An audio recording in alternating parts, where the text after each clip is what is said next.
প্রিয় শিক্ষার্থীবৃন্দ, তোমরা যারা 2026 সালে এসএসসি পরীক্ষায় অ্যাটেন্ড করবে, তোমাদের জন্য ইংরেজি দ্বিতীয় পত্র সম্পূর্ণ একটি সাজেশান তৈরি করেছি।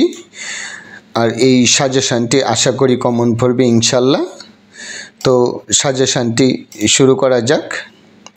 তো সেকেন্ড পেপারের যে তোমাদের প্যারাগ্রাফ থাকবে, এই প্যারাগ্রাফগুলো এখন আমি উল্লেখ করছি, লক্ষ্য করো। তারপরে এই প্যারাগ্রাফের উপরেও ডিরেকশান থাকবে। তো প্রথমত হচ্ছে environment pollution, water pollution, climate change, global warming, load shedding, tree plantation, traffic jam, early rising, our school library, your school magazine, a winter morning, a tea stall, a book fair, a farmer. এই যে 14টি paragraph এখানে দিয়েছি, আশা করি তোমরা 14টি পড়বে।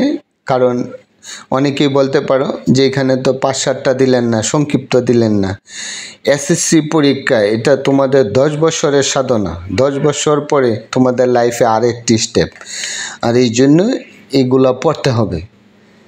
যখন এগুলা পড়বা, অবশ্যই এখান থেকে আশা করি এই প্যারাগ্রাফটি কমন পড়বে। তারপরে লক্ষ্য করো, ইনফর্মাল লেটার অর্থাৎ পার্সোনাল লেটার, অথবা সেটা ইমেল আকারেও আসতে পারে। তো যে সমস্ত ইনফর্মাল লেটারগুলো সেগুলো লক্ষ্য করো।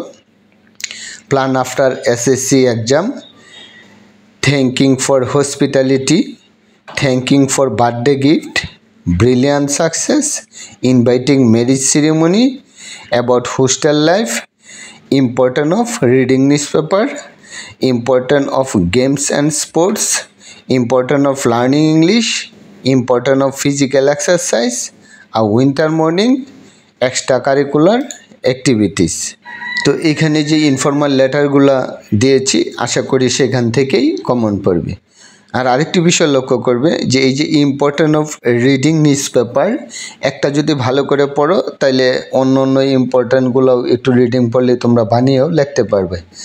আর এখানে তো সাধারণত 12টা দিয়েছি, এটা তো কোনো বিষয়ই না পড়া, কারণ এই সিলেবাসটি তো আগেই তোমাদের জন্য অ্যাপ্লাই করেছি। তো লক্ষ্য করো, তারপরে দেখো ফর্মাল লেটার অর্থাৎ আনুষ্ঠানিক পত্রাবলী, অর্থাৎ যেটাকে বলা হয় অ্যাপ্লিকেশান। তো লক্ষ্য করো যে সমস্ত অ্যাপ্লিকেশানগুলো এখানে দেওয়া হয়েছে, অর্থাৎ permission to go on a study tour, relief and medical camp for flood affected people, providing multimedia facilities, setting up canteen, computer, debating club. এটা যে কোনো একটা ভালো করে যদি শিখো তাহলে বাকিগুলো রিডিং পড়লেও লিখতে পারবে। ইনক্রিজিং লাইব্রেরি অথবা common room facilities, repairing damage root, testimonial, transfer certificate, full free studentship, financial help for the poor fund. আর এইগুলো যদি তোমরা ভালোভাবে পড়ো, আশা রাখি এখান থেকেই অবশ্যই কমন পড়বে। তারপরে লক্ষ্য করো কম্পোজিশন, যেটা আরেকটা ইম্পর্টেন্ট চ্যাপ্টার সেকেন্ড পেপারের জন্য, অনেকটা number.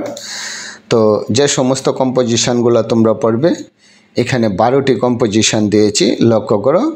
Duties of a student, computer, internet, wonder of modern science, recent flood in Bangladesh, physical exercise, aim in life, childhood memories, the season you like most, my favourite hobby, tree plantation, news paper.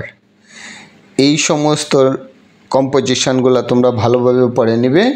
তবে আরেকটি বিষয় inform করি, এই যে wonder of modern science, internet, computer, এইগুলা প্রায় same ক্যাটাগরির এই কম্পোজিশন, একটা পড়লে বাকিগুলো অ্যান্সার করার সিস্টেমটা প্রায় একই। তো যাই হোক, বুঝে পড়বে। তাছাড়াও যাদের একটু সমস্যা হয় বা একদম কম পড়তে চাও, তো প্রত্যেকটারই সংক্ষিপ্ত সিস্টেমে এই প্রত্যেকটা কোয়েশ্চেনেরই ভিডিও দেওয়া আছে, কোয়েশ্চেন নাম্বার 1 থেকে একদম লাস্ট পর্যন্ত। তোমরা 0 to Job English ইউটিউব চ্যানেলে গিয়ে এসএসসি ইংলিশ অল সার্চ দিলেই তোমরা দেখতে পারবে প্রত্যেকটা ভিডিও। এই কম্পোজিশনের উপরেও সংক্ষিপ্ত আকার একটা সিস্টেমগতভাবে ভিডিও দেওয়া আছে, চাইলে তোমরা সেখান থেকেও দেখে কমপ্লিট করে নিতে পারো। তো যাই হোক, পরবর্তী ভিডিও সহজে পেতেই ভিডিওটিতে একটি লাইক দিয়ে zero to job English YouTube চ্যানেলটিকে সাবস্ক্রাইব করে বেল আইকনে ক্লিক করে রাখো। ধন্যবাদ সবাইকে, আজ এই পর্যন্তই। Thank you so much, all the very best, hope to see you next.